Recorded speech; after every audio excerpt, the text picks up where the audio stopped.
ഇത് 2026 1526 ഏപ്രിൽ 15 മുഗൾ സാമ്രാജ്യം ഇന്ത്യയിൽ കടന്നു വരുന്നതിന് കാരണമായ പാനിപ്പട്ട് യുദ്ധത്തിൻ്റെ ചരിത്രം ആരംഭിക്കുന്നത്.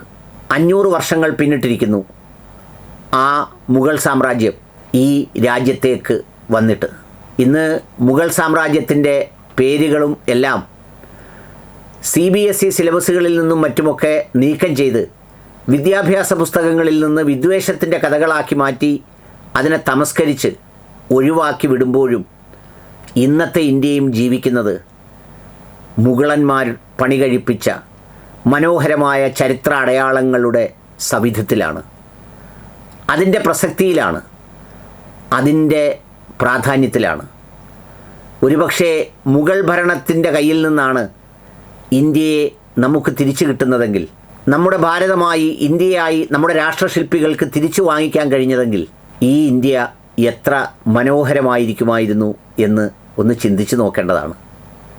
കാരണം അത്രയും സമ്പൽ സമൃദ്ധമായ ഒരു രാജ്യത്തെയാണ് അവരുണ്ടാക്കിയെടുത്തത്, അവർ വാർത്തെടുത്തത്. അവർ ഈ രാജ്യത്തെ എത്രത്തോളം സമ്പൽ സമൃദ്ധമാക്കിയെന്ന് ചോദിച്ചാൽ ആഗോള GDPയുടെ 20% സമ്പത്ത് ഇന്ത്യയിലായിരുന്നു.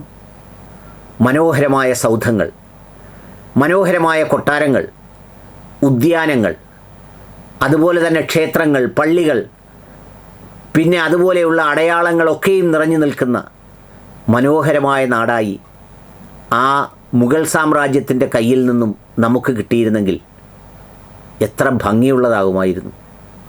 ചരിത്രം വായിച്ചിട്ടുള്ളവരും പഠിച്ചിട്ടുള്ളവരും ഒന്ന് ചിന്തിച്ച് നോക്കിയാൽ മതിയാവും.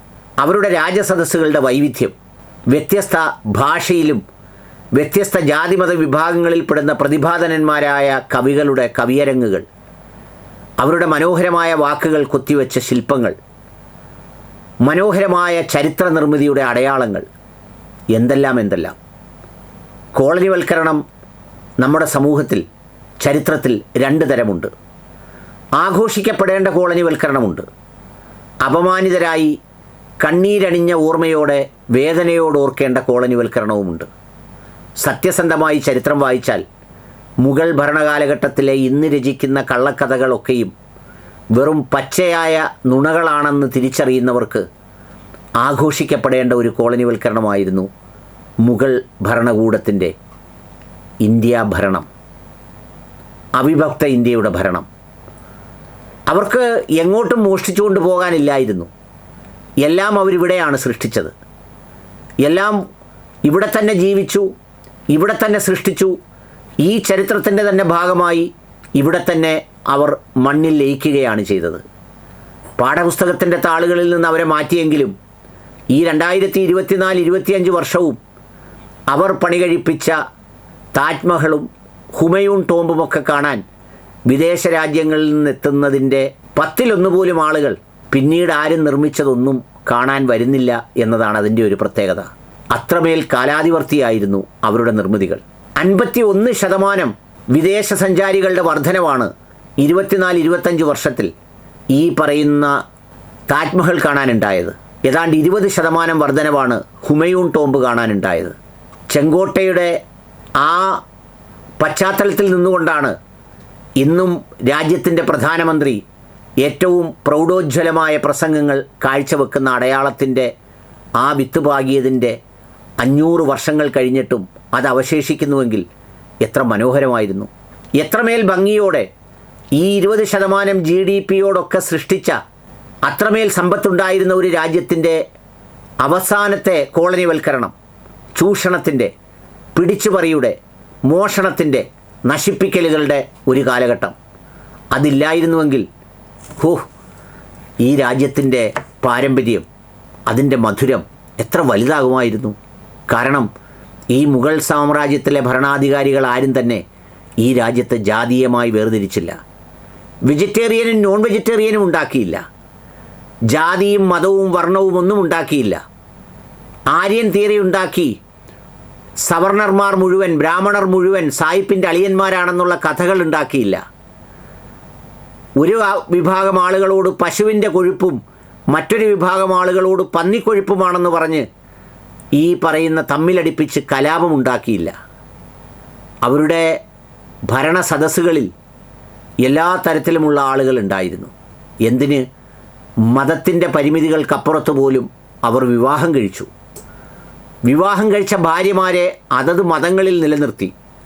അതിൻ്റെ മതപരമായ വീക്ഷണകോൺ എങ്ങനെയായിരുന്നാലും അത്ര ഭംഗിയോടെയാണ് അവരുടെ നാട് എന്ന ഖ്യാതിയിൽ, ആ മനോഹാരിതയിൽ അവർ ഈ രാജ്യത്തെ വളർത്തിയെടുത്തത്, പടുത്തുയർത്തിയത്. 500 വർഷങ്ങൾക്കിപ്പുറം ഈ പറയുന്ന ഇന്നത്തെ കാലത്തിൻ്റെ വിദ്വേഷത്തിൽ പുരട്ടി ആ പേരുകളൊക്കെയും മായ്ച്ചു കളയുമ്പോഴും അതിനൊന്നും മായ്ക്കാൻ കഴിയാത്ത, ഇനി ഒരിക്കൽ പോലും പുനർനിർമ്മിക്കാൻ കഴിയാത്ത എത്രയോ ചരിത്രാവശിഷ്ടങ്ങളാണ് സ്മാരകങ്ങളായി ഇവിടെ അവശേഷിക്കുന്നത്. ഇന്നും അണയാത്ത ഒഴുക്ക് പോലെ, ഇന്നും അവസാനിക്കാത്ത തിരമാല പോലെ ആർത്തലച്ച് ലോകത്തിലെ വ്യത്യസ്ത രാജ്യങ്ങളിൽ നിന്നും സമൂഹങ്ങളിൽ നിന്നും ആളുകൾ കാണാൻ വരുന്നത് പിന്നീട് നിർമ്മിച്ച ഭീമാകാരമായ പ്രതിമകളല്ല, ഇവർ നിർമ്മിച്ചു മടങ്ങിപ്പോയ ചരിത്രത്തിൻ്റെ അടയാളങ്ങളാണ്. എനിക്ക് ബഹുസ്വരതയിൽ വിശ്വസിക്കുന്ന വിവിധ സംഘടനകളോട്, എല്ലാവരോടും അഭ്യർത്ഥിക്കാനുള്ളതൊരു കാര്യമാണ്. ഈ മുഗൾ സാമ്രാജ്യത്തിൻ്റെ പരിചയപ്പെടുത്തലുകളുടെ മനോഹരമായ ലളിതസുന്ദരമായ പുസ്തകങ്ങൾ വ്യത്യസ്തമായ ഭാഷകളിൽ അടുപ്പിച്ച് അത് ഈ CBSE കാലഘട്ടത്തിലൊക്കെ പഠിക്കുന്ന കുട്ടികളെ കൊണ്ട് വായിപ്പിക്കുകയും അവർക്കിതിൻ്റെ ഒരു ധാരണയുണ്ടാവുകയും ചെയ്യേണ്ടത് അത്യാവശ്യമാണ്. മദ്രസകളിലും അതുപോലെയുള്ള ഈ പറയുന്ന വിദ്യാഭ്യാസ സ്ഥാപനങ്ങളിലും ഒക്കെ അത്തരം കൈപ്പുസ്തകങ്ങൾ അടിച്ച് വിതരണം ചെയ്യേണ്ടത് ഇന്നത്തെ കാലത്തിൻ്റെ വിദ്വേഷ പ്രചരണങ്ങളുടെ ഏറ്റവും മനോഹരമായ പ്രതിരോധമാണ്. അതുകൂടി ചരിത്രമാകട്ടെ. 500 വർഷങ്ങൾക്കിപ്പുറം നിന്ന് ചിന്തിച്ചു പോവുകയാണ് അത്രയും കാലങ്ങൾക്കപ്പുറമുള്ള ഈ പറഞ്ഞ മനോഹരമായ ഒരു കാലത്തെ. ഓരോ ഭരണാധികാരികളും കടന്നു വരുമ്പോൾ അവർ എങ്ങും ഇടിച്ചു തകർക്കാനും കൊല്ലാനും പിടിച്ചെടുത്ത് അടിച്ചു തകർക്കാനുമല്ല പോയത്. അവരവരുടെ സ്വന്തം വീട് കെട്ടിപ്പടുക്കാനും നിർമ്മിക്കാനുമാണ് അവർ ശ്രമിച്ചതൊക്കെയും. ഇന്ന് എന്ത് കഥകൾ വായിക്കുന്നതും കള്ളക്കഥകളും അതൊക്കെ നിർമ്മിതികളും മാത്രമാണ്. അത് തന്നെയാണ്.